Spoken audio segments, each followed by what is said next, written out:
Ladies and gentlemen, this is your captain speaking. We're going to be landing soon, so I'd like to thank everyone for flying with us today.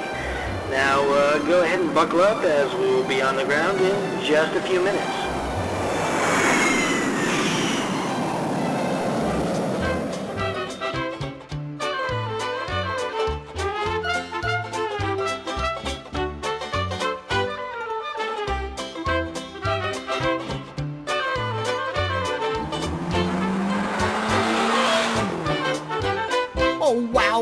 Oh boy, I just want to say what a big fan I am of your work. I can't believe that I'm driving you around today. This is such a huge thrill. I mean, I've had stars in my limo before, but you are the greatest.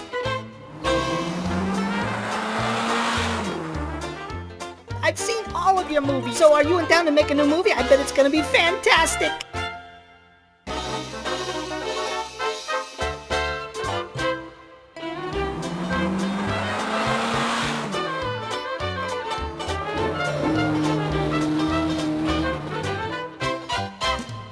All right, stop and hold on a second. Nobody gets into the studio without my permission. Where are you going and who are you seeing?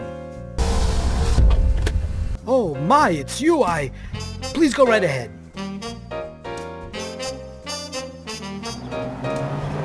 Have a nice day.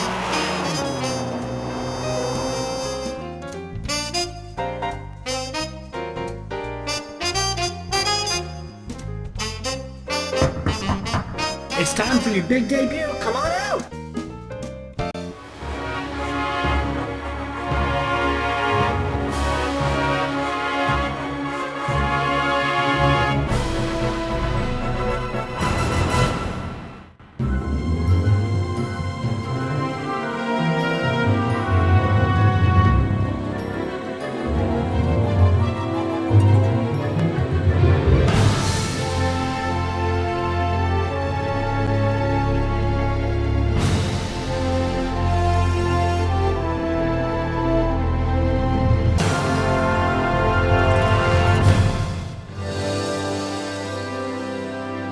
Many years ago, in a land not so far from our own. Whoa! Hold on! What about us? What are you doing? I'm just wondering if Mr. Announcer would like to acknowledge us. We're not from this story, dear. Then what's the point of us being here? We are props. I wasn't asking you. Don't talk to my son that way. Look, let's just all of us calm down. What are you supposed to be anyway? Hello, everybody. Sorry I'm late. Cut!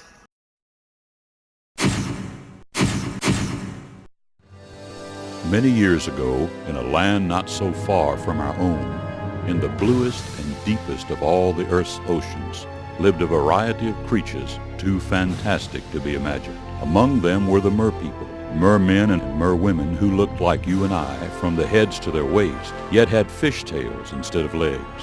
The merpeople were peaceful and beautiful, living in harmony with all the wonderful creatures of the sea. Sometimes, mermen and mermaids were briefly seen by sailors, singing beautiful, lulling, happy songs that would beckon the sailors toward their safe harbors, steering clear of any rough waters. Merpeople lived in a kingdom on the ocean floor, throughout the world in beautiful castles of coral, crystal, and shells.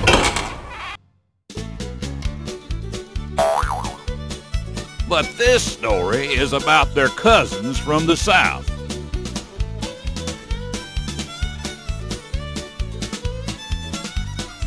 It was the Little Mermaid's birthday, and on that special occasion, she was finally allowed to visit the surface for an entire evening.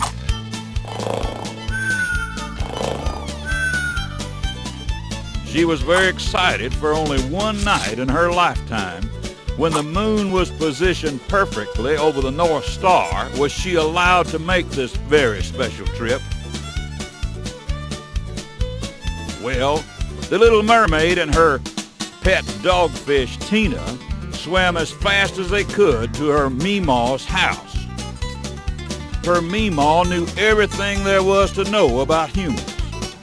She loved the Little Mermaid so much that she called her Princess. And Princess's favorite thing to talk about was humans.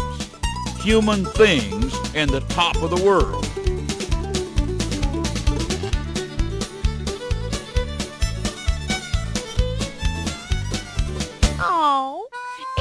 favorite granddaughter. I'm so glad you decided to come over. I bet you're excited about visiting the surface tonight. I want you to remember to have fun and to look at as much as you can. Why, they have things right out of your imagination.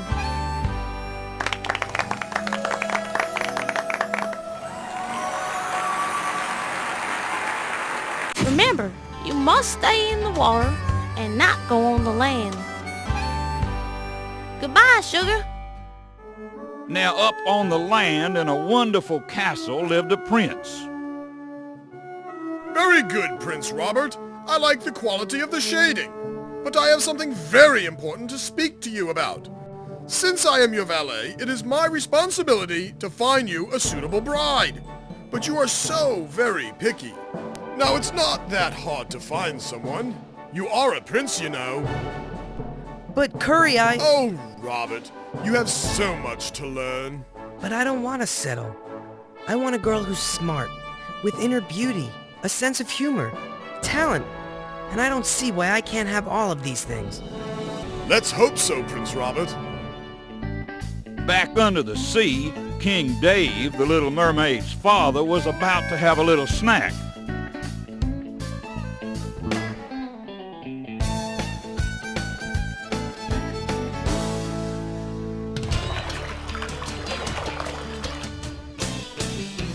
Princess, now, you know I don't like the idea of you going to the surface all by yourself. But I trust you, honey. I know you won't let me down. Remember, don't touch nothing, don't talk to nobody, and most of all, don't let no human seize you. Cappy, I need you to keep an eye on my daughter. Unknown to King Dave, as he waved goodbye to his daughter, in the dark cave below, the Sea Witch watched everything that was going on. So, the Little Mermaid is going up to the surface.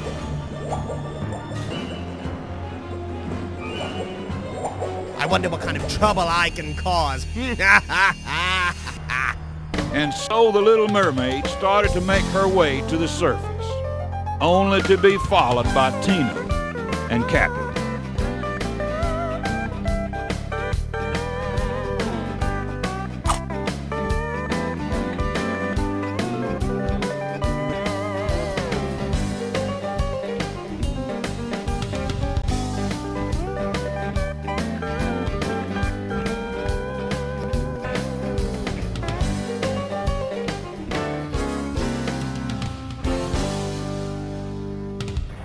Back up on the land, the prince was looking out on the water when he noticed a glowing object.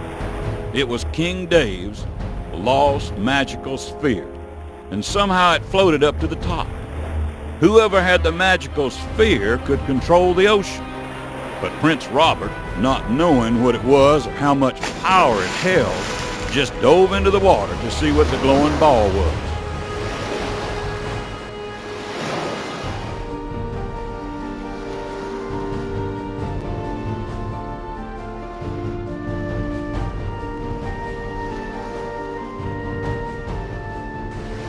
As Prince Robert swam, the current became stronger. The waves were crashing and he was being pulled under.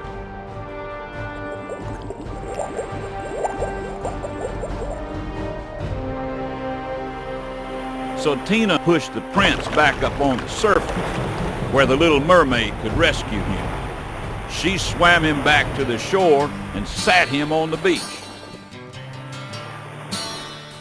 The Little Mermaid had never seen anyone so handsome before. Then again, she'd never seen a human before. Girl, you get back in the water right now.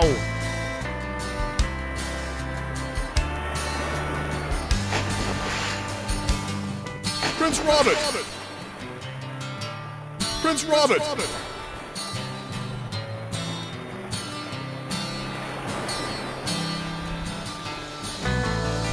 A girl saved me. She was amazing. I should have watched you closer. You nearly drowned.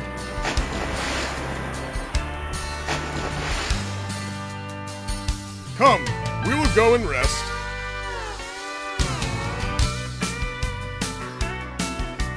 Now, Princess, I know you won't listen to me about forgetting about that human. So I brought some friends over, and they want to sing you a little song. We know the prince is handsome, not just another jerk. Falling in love is not so easy, it takes a lot of work. Down here is where your friends are, not up high on the surface. So why don't you sing along now with the fish and all of us, Howard and me, Alan and me. You should stay down here with Flounder, listen to Weed.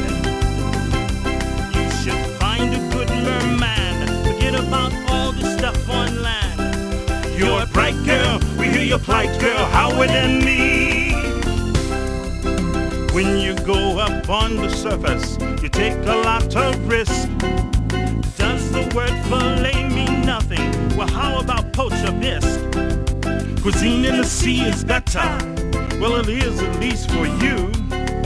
Up there you're wondering what you're eating. Down here, no one's eating you. Howard and me, Alan and me. You won't have much fun running in the sun without your knee. Even if the prince falls in love, you really won't like the world above. Don't be bold, girl. Do what you're told, girl. Howard and me. Howard and me. Alan and me. You got to fin here. You got to swim here. Wonderfully. Wonderfully. Even over in locks. End up on bagels for nosh. Up there's lobsters, not cute like lobsters. And Howard and me. I wrote the words, and I wrote the tune, and then got it in this big hit cartoon. Votes by the ton of the nomination for Oscars and the Golden Globe. Howard and me, Alan and me, we think you should stay where you belong. Listen to we. Your daddy will be mad, and if you stay, he'll be very glad. We'll even dance, you won't miss romance. Howard and me, Gina and Cappy are very happy with Alan and me. One day you'll be queen of everything green with your sisters and the others. We'll stay here with our mother, the new Sherman Brothers. Timmy and me. Now what's all this about you going to the surface and running a smack dab into a human? Don't you know that they're dangerous? Not at all like us. You need to be more careful. Princess, you go to your room this instant. I can't believe it. My daughter goes to the surface for one night and meets a human. Ugh, the nerve. But the Little Mermaid didn't go to her room. She had other plans.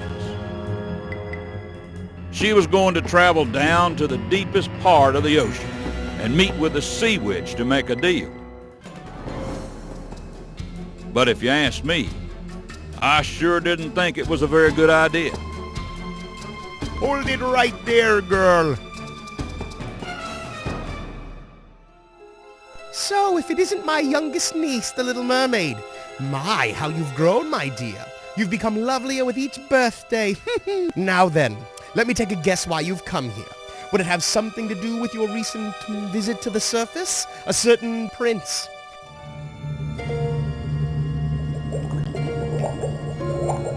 Don't listen to her, princess. It's a trap. Legs! You got 'em if you want to get up from the bottom. This kind of deal's got lots of appeal. Girl, I wouldn't kid ya. I'm for real. You've been dropping hints, everyone knows.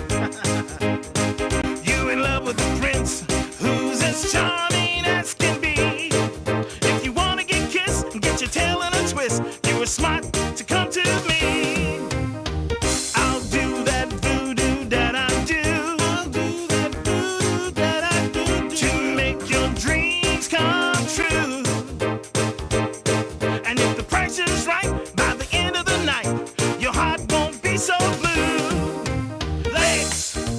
your choice. What do you say? The gaps of your voice. Legs, I've done my chore. You've gotten what you wanted. Show yourself to the door. Go and find that prince and show him what's in store. Then your daddy won't be king anymore. Don't listen to her, princess. So you see, there's not much to it. Your voice for legs. All you have to do is drink my potion, and you will be able to be with your prince. So here you go, my dear. Don't do it. You will be sorry. Oh, don't be such a cynic, Cappy. After all, haven't you ever wanted a dream to come true?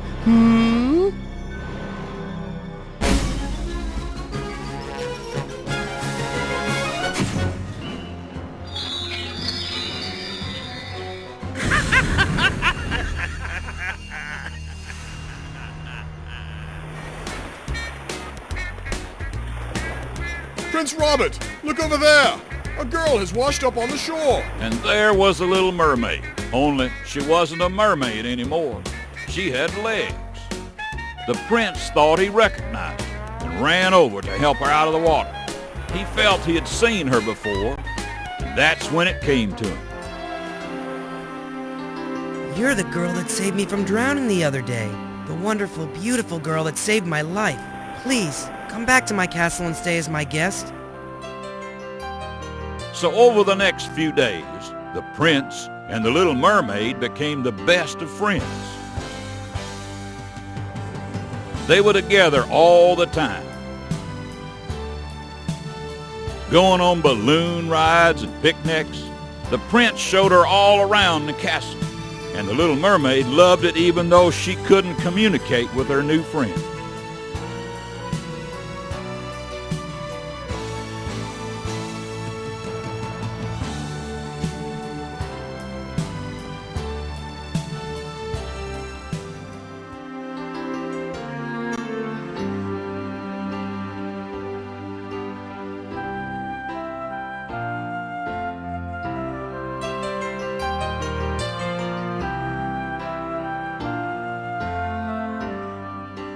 Now at this point, you wouldn't think anything could go wrong.